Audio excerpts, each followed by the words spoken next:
Welcome back to the Deep Dive. Today, we are strapping in, really. We're going to tackle what feels like the Mount Everest of English grammar. Oh, yeah. That triple tangle of lie and lay. I mean, this verb set confuses pretty much everyone, right? Native speakers, learners. Mm-hmm. It trips everyone up. Absolutely. So our mission today is simple. Break this down, make it clear, give you some actionable rules you can actually use. Let's do it. And hey, before we really plunge into this linguistic deep end, just a quick but important note for all of you learning English out there. If this deep dive helps you unlock these really tricky grammar points, you know, the ones even native speakers stumble over, please take a second, hit that subscribe button. Yeah, it really helps us out. It does. And if you know other English students, people really dedicated to mastering the language, please share our YouTube channel, Daily Colloquial English, with them. Share it with your friends, anyone learning. Definitely spread the word. Okay, so lie and lay. It truly is an infamous challenge. It is. And you called it a tangle, which is perfect because the difficulty isn't just, learning two verbs. It's that you've got these three forms and their conjugations just crash into each other. Right. Yeah. Specifically, the past tense of one verb, lay, is identical spelling, sound, everything to the present tense of another verb, lay. Oh, okay. And that specific overlap, that linguistic coincidence, that's where almost all the confusion comes from. Okay, let's unpack this then. Let's break down these three verbs one by one. Maybe start with the easiest one, the one that's kind of the odd one out. Exactly. Let's park the difficult ones for a moment and start with lie. But specifically, lie meaning to tell an untruth or a falsehood. Right, the fibbing one. The fibbing one. And the fantastic news about the version of lie is that it's completely regular verb. That makes it stand out from all the drama that's coming later. Okay, so regular means present tense, lie. Past tense, lied. Lied. Past participle, also lied. Lied. Okay, lie, lied, lied.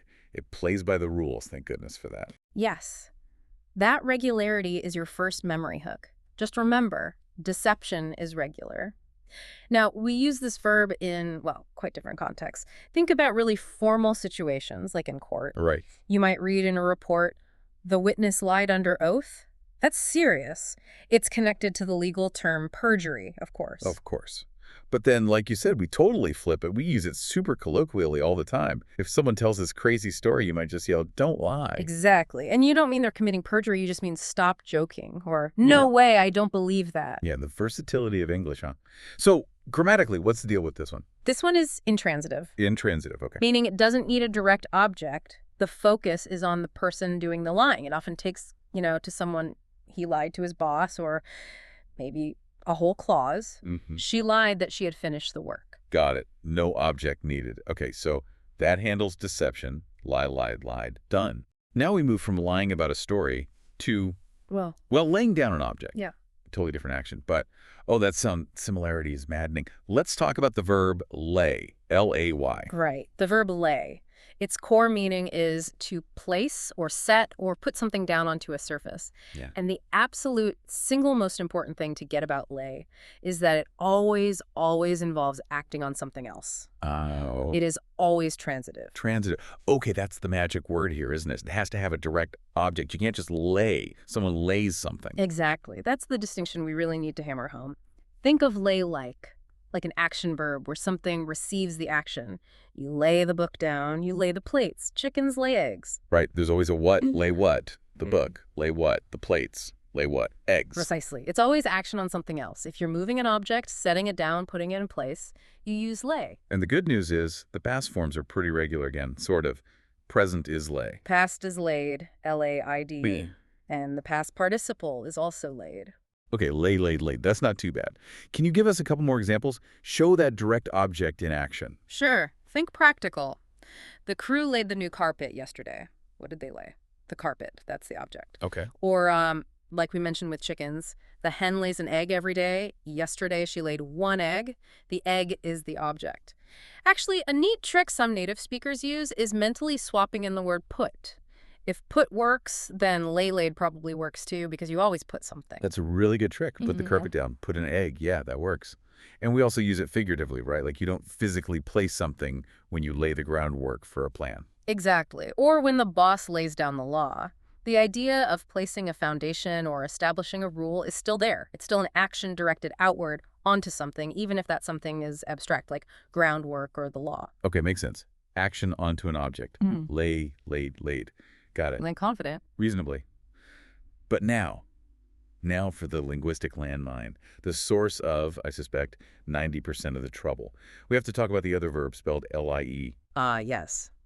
The second lie. This one means to recline, rest, or be situated in a horizontal position. And the crucial thing, the absolute key, is that this is a completely different verb from the tell untruths one, even though they look identical in the present tense. Right. Lie, tell untruths versus lie, recline. And unlike the transitive lay place, this verb, lie, to recline, is intransitive, correct? Correct. Intransitive. There's no object being placed or acted upon. The subject is doing the action to itself. I lie down. The cat lies in the sun. But I don't lie what? The cat doesn't lie what? And this is where, the history of the English language decides to play a really frustrating trick on all of us. Oh. This verb is highly irregular, and its past tense form is the gremlin in the machine. Let's list the principal parts. Present tense is lie, L-I-E. Okay, lie, like the other one. Past tense is lay, L-A-Y. Wait, hold on, stop right there. The past tense of lie to recline is L-A-Y.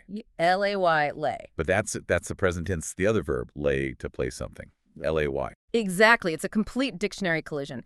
And then the past participle is lain, L-A-I-N. Laying. Okay, that one's different at least, but wow. Lie, lay, lane. And the past tense lay looks and sounds exactly like the present tense lay. No wonder everyone's confused. It is. And what's fascinating here is, well, it's this precise overlap. The past tense of the recline verb, lay, is the exact same word as the present tense of the place verb, lay. Linguistically, this kind of blurring often happens over centuries. Old English forms might have been more distinct, but they sort of collapsed together in some dialects. So the language itself basically baked in the confusion for us. Pretty much. Made life difficult. But okay, that historical bit explains why it's confusing. But practically, how does this recline rule work for things that aren't, alive and resting, like buildings or cities? Why do we say Rome lies on the Tiber River? Rome isn't exactly taking a nap. That's a brilliant question, and really important for advanced learners. When we use lie for inanimate objects like a city or a valley, the meaning shifts slightly. It just means to be situated or to exist in a specific place. Ah, okay. But notice, it's still intransitive. Rome isn't laying something on the river. Rome is situated there. It's about its location, its state of being. If you can't physically pick up the subject and put it down somewhere else, it usually lies there. The mountains lie to the north. The town lies in the valley. That helps. So it's either self-action, reclining, or just being located. Still intransitive. Okay, now let's get practical. How do we stop mixing up lay, present tense, place, transitive, and lay? Past tense, recline, intransitive. We need that shortcut. We absolutely need a shortcut that works when you're speaking or writing. Let's maybe put the two main troublemakers side by side. Seeing the whole pattern helps lock it in. Good idea. So let's recap the patterns. If the meaning is to recline, rest, or be situated. The pattern is present lie, past tense lay, past participle lain. This is the intransitive self-action or location verb. Lie, lay, lain. Okay. And if the meaning is to place or put something down. The pattern is present lay, past tense laid, past participle laid. This is the transitive verb that needs an object. Lay, laid, laid. Okay, the patterns help. Now, that practical memory aid you mentioned, the one you can use like right in the middle of the sentence. Yes, the what test. I think this is maybe the most valuable tool for a quick check. It focuses purely on whether there's a direct object right after the verb. Okay, how does it work? Simple. Ask yourself, can I logically ask verb what right after the verb and get a sensible answer that is the object? If yes, then you need the lay, laid, laid set. Example, I lay the blanket down. Lay what? The blanket. Okay, blanket is the object, so lay, L-A-Y, is correct here. If it was yesterday, I laid the blanket down. Laid what? The blanket. Correct, exactly. Yeah. But now try with the recline verb. I lie down, lie what? Doesn't make sense. There's no object. Yesterday I lay down, lay what? Still doesn't make sense. So if you can't answer what after the verb, you need the irregular intransitive set. Lay, lay. That's really useful, the what test. Okay. But we have to tackle the mistake I hear constantly. And honestly, I've probably made it myself, confusing the past participles. Yeah. This feels like the final boss level of lie versus lay. It really is. And mastering this is key if you want to sound precise, especially in writing or more formal speaking. The big error is mixing up laid, from the place verb and lain from the recline verb. Right, so people say things like, I have laid down for an hour. I hear that all the time. All the time. But it's technically incorrect in standard English. Saying I have laid down implies you have placed something. Maybe you place yourself down, but that's not how the grammar works. So the correct way, the precise way, using the right past participle for reclining is, I have lain down for an hour. You have to use lain, L-A-I-N. I have lain down. Okay. It might sound a little formal or even awkward to some native speakers, but honestly, that's often just because they hear the incorrect version, laid, so frequently in casual speech. Lain is the standard correct form. Okay, let's drill this. Side-by-side examples, focusing on the past tense and the past participle, because that's where the confusion really bites. Okay, listener, try and guess the right verb before we say it. Let's do it. Yesterday's action. You simply reclined on the sofa yesterday. So, yesterday I? Lay down. L-A-Y. Past tense of recline. Good. Now, yesterday you placed your tools on the bench. Yesterday I. Laid the tools there. L-A-I-D. Past tense of place. Perfect. And yesterday, your friend wasn't telling the truth. Yesterday he. Lied. L-I-E-D. Easy one, regular verb. Right. Now, for the perfect tense, using those tricky past participles, you started resting this morning and you're still doing it. I have. Lain here all morning. L-A-I-N, past participle of recline. Excellent. Now, the builders finished putting down the tiles. The tiles have been... Laid, L-A-I-D, Yes. past participle of place.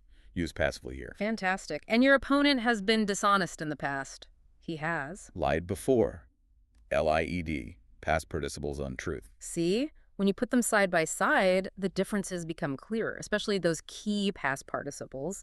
Laid for placing, lain for reclining. They sound quite different when you focus. Laid versus lain. Okay, so what does this all really boil down to after all that complexity? Well, the conjugation tables look messy, yes. But the core rule for using them correctly is actually quite simple. It all comes down to the object. The object. Is there a direct object receiving the action? Are you placing something, acting on something, like a book, a carpet, the groundwork? If yes. Then use the transitive verb at laid. Lay, laid, laid. And if there's no object, if the subject is just reclining, resting, or even just situated somewhere, like the city. Then use the highly irregular intransitive verb. Lie, lay, lain. Okay, focus on the object. That seems manageable.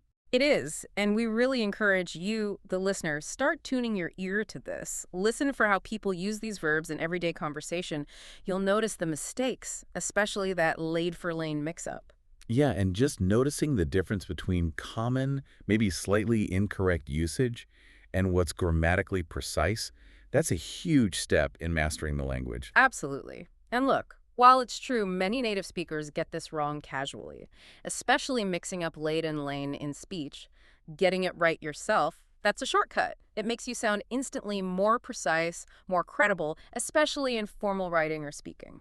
A credibility shortcut. I like that. So here's your challenge for the week. Just try to use the past participle lain correctly in a full sentence sometime this week. Maybe talking about resting or where something was situated. I had lain on the beach for an hour before it started raining. Something like that. Perfect. If you can use lain correctly and confidently without hesitating, honestly, you've nailed a point of grammar that I'd say 9 out of 10 native English speakers still get wrong sometimes, and that is definitely a deep dive victory.